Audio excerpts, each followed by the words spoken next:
Shalom, selamat pagi jemaat Tuhan. Berjumpa kembali dalam doa pagi online anak domba Allah.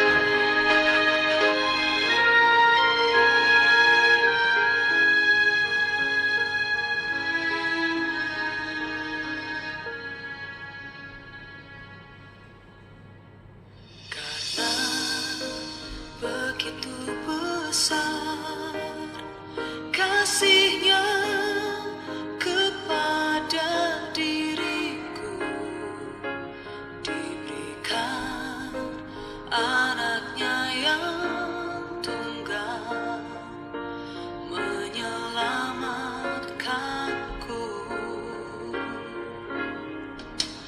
Dengan harga yang mahal Kau bayar lunas semua dosaku.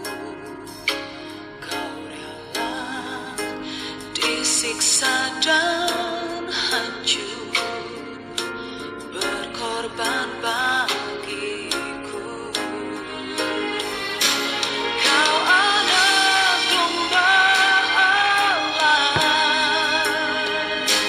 mati gantikan aku.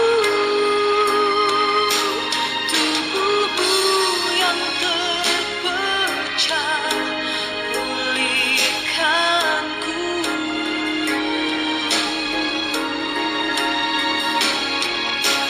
Kau anak domba Allah,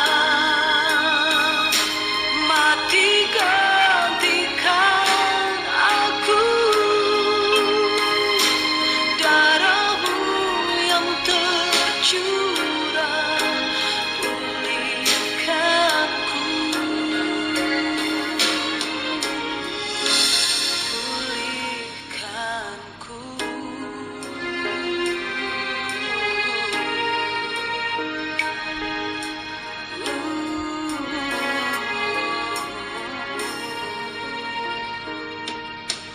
Dengan harga yang mahal Kau bayar lunas semua dosaku. Kau rela disiksa dan hancur, berkorban bagiku. Kau anak domba Allah, mati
Tiba waktunya untuk kami merenungkan firman-Mu. Firman-Mu lah suluh dan terang bagi jalan kami. Terangi jalan kami Tuhan, tuntun langkah kami oleh kebenaran firman yang sebentar kami renungkan. Dalam nama Tuhan Yesus Kristus. Amin. Bapak Ibu, kita lanjutkan renungan firman pada pagi hari ini. Matius pasal 26. Saya mengulang ayat 14, tetapi menyelesaikan sampai ayat 29. Demikian firman Tuhan. Kemudian pergilah seorang dari ke-12 murid itu, yaitu bernama Yudas Iskariot, kepada imam-imam kepala. Ia berkata, "Apa yang hendak kamu berikan kepadaku, supaya aku menyerahkan dia kepada kamu?" Mereka membayar 30 uang perak kepadanya. Dan mulai saat itu, ia mencari kesempatan yang baik untuk menyerahkan Yesus. Pada hari pertama dari hari raya roti tidak beragi, datanglah murid-muridnya Yesus kepadanya dan berkata, "Di mana engkau kehendaki kami mempersiapkan perjamuan Paskah bagimu?" Jawab Yesus, "Pergilah ke kota kepada si Anu dan katakan kepadanya, pesan guru, waktuku hampir tiba. Di dalam rumahmu lah aku mau merayakan Paskah bersama-sama dengan murid-muridku." Lalu murid-muridnya melakukan seperti yang ditugaskan Yesus kepada mereka dan mempersiapkan Paskah. Setelah hari malam, Yesus duduk makan bersama-sama dengan ke-12 murid itu. Dan ketika mereka sedang makan, ia berkata, "Aku berkata kepadamu, sesungguhnya seseorang di antara kamu akan menyerahkan aku." Dan dengan hati yang sangat sedih berkatalah mereka, seorang demi seorang kepadanya, "Bukan aku, ya Tuhan." Ia menjawab, "Dia yang bersama-sama dengan aku mencelupkan tangannya ke dalam pinggan ini, dialah yang akan menyerahkan aku. Anak manusia memang akan pergi sesuai dengan apa yang tertulis tentang dia. Akan tetapi, celakalah orang yang olehnya anak manusia itu diserahkan. Adalah lebih baik bagi orang itu sekiranya ia tidak dilahirkan." Yudas yang hendak menyerahkan dia itu menjawab, katanya, "Bukan aku, ya Rabi." Kata Yesus kepadanya, "Engkau telah mengatakannya." Dan ketika mereka sedang makan, Yesus mengambil roti, mengucap berkat, memecah-mecahkannya, lalu memberikannya kepada murid-muridnya dan berkata, "Ambillah, makanlah, inilah tubuhku." Sesudah itu ia mengambil cawan, mengucap syukur, lalu memberikannya kepada mereka dan berkata, "Minumlah kamu semua dari cawan ini, sebab inilah darahku, darah perjanjian yang ditumpahkan bagi banyak orang untuk pengampunan dosa. Akan tetapi aku berkata kepadamu, mulai dari sekarang aku tidak akan minum lagi hasil pokok anggur ini sampai pada hari aku meminumnya, yaitu yang baru bersama-sama dengan kamu dalam kerajaan Bapa-Ku." Amin. Sampai di sini pembacaan kita. Matius mencatat dalam Injilnya mengenai perjamuan terakhir yang diawali dengan rencana Yudas untuk menyerahkan Yesus. Yudas bertemu dengan imam-imam kepala yang memang telah berencana untuk membunuh Yesus. Di ayat 3 dan 5 dituliskan bahwa imam-imam kepala itu telah sepakat untuk membunuh Yesus tanpa menimbulkan huru-hara. Karena tidak mungkin menangkap Yesus ketika dia sedang bersama-sama dengan banyak orang. Maka ketika Yudas sepakat memberitahukan kepada mereka tempat di mana Yesus berada ketika dia sedang tidak bersama dengan orang banyak, mereka sangat senang. Yudas menyerahkan Yesus dengan bayaran 30 uang perak. Dia yang telah berbagian di dalam pelayanan Yesus sekarang mengkhianati Yesus. Dia yang pernah dipanggil oleh Yesus, bahkan yang kakinya pernah dicuci oleh Yesus, sekarang menyerahkan Yesus demi mendapat sejumlah uang. Tidak ada yang bisa menggambarkan kejamnya Yudas. Dia yang telah mendapatkan begitu banyak dari gurunya, sekarang menjual gurunya sendiri. Apakah mungkin Yudas berpikir Bahkan Yesus tidak akan mungkin ditangkap. Mungkin dia berpikir bahwa Yesus sanggup membebaskan dirinya dari orang-orang itu. Mungkin dia berpikir dia hanya ingin memanfaatkan penangkapan Yesus untuk mendapatkan keuntungan 30 keping uang perak itu.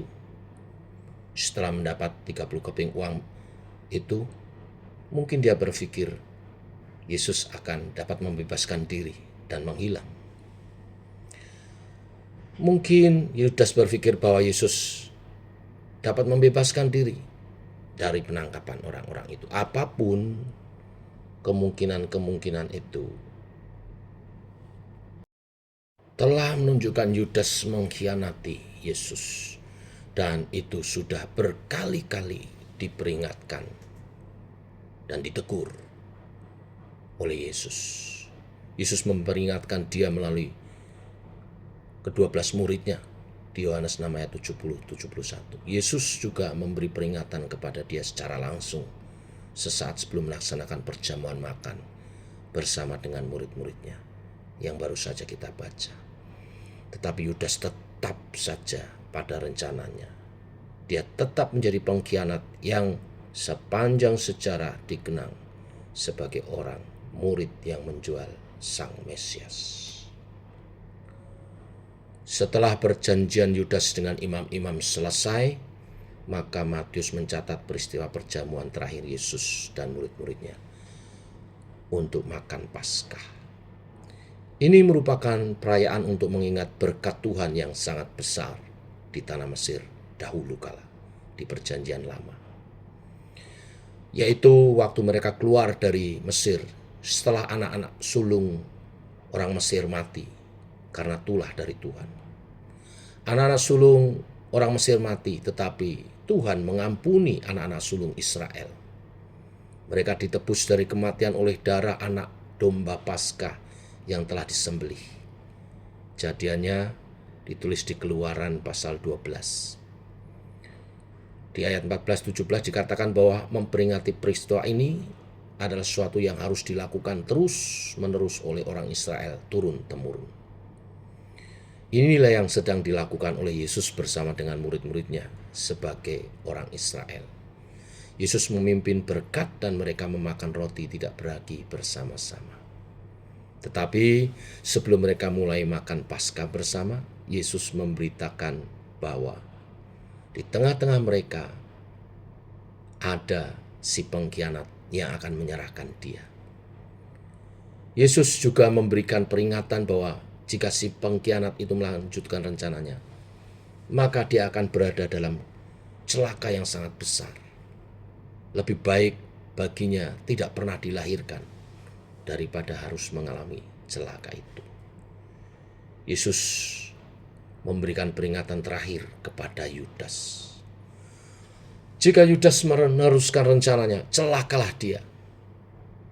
Tetapi Yesus juga menyatakan bahwa sebenarnya si pengkhianat itu memang akan menyerahkannya kepada para imam kepala. Ini karena hal tersebut sudah dinubuatkan di dalam kitab suci, yaitu bahwa orang yang memakan roti dari Sang Mesias telah mengangkat tumitnya untuk melawan tuannya itu. Nubuat itu ada di Mazmur 41 ayat 8-11. Tuhan telah menetapkan ini terjadi. Penetapan Tuhan inilah yang merupakan pernyataan betapa rusaknya manusia. Jadi ini semua penggambaran juga. Meskipun manusia diberikan begitu banyak kesempatan dan keistimewaan, manusia tetap berbuat kejahatan demi kejahatan. Yudas telah dijadikan salah satu murid Tuhan Yesus. Dia termasuk golongan rasul yang diutus dan diberi kuasa oleh Yesus. Tuhan memberi kesempatan dan kuasa untuk melayani bersama-sama dengan dia. Tetapi apakah semua anugerah dan kesempatan mengenal kebenaran yang dia alami membuat dia menjadi orang yang sungguh-sungguh percaya? Tidak. Yudas tetap tidak percaya. Dia tetap memiliki rencana busuk untuk memperkaya diri dengan mengorbankan Yesus Sang Mesias. Namun Yesus melanjutkan pembahasan yang lain. Melanjutkan makan Paskahnya. Sekarang Yesus melakukan makan bersama dengan murid-murid dan mengatakan kalimat-kalimat yang akan memberikan tradisi baru di dalam perjamuan makan Paskah.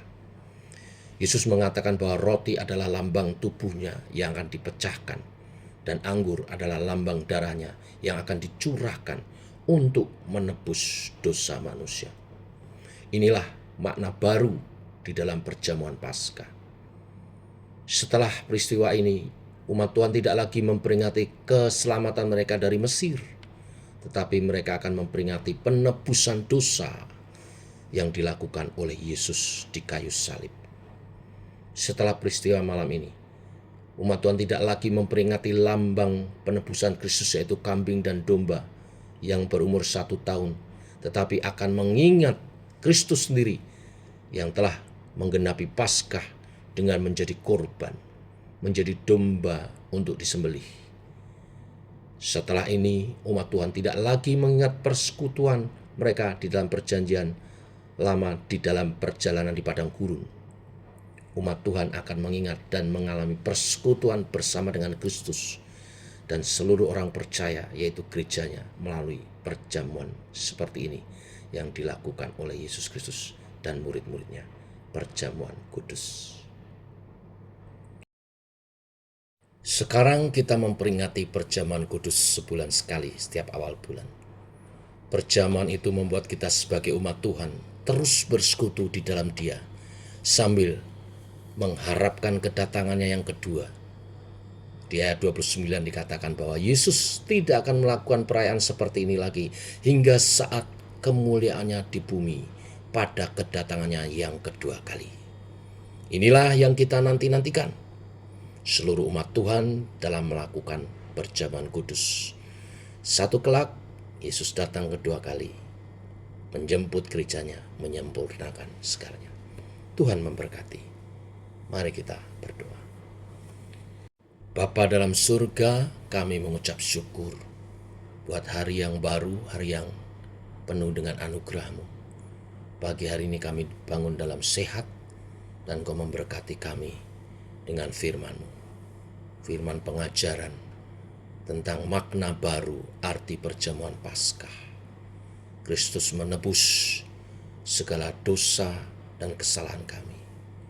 Darah-Mu dicurahkan, tubuh-Mu dihancurkan. Tubuh-Mu dihancurkan menanggung segala hukuman kami, supaya kami tidak perlu dihukum, bahkan penghukuman kekal Tuhan sudah tanggung.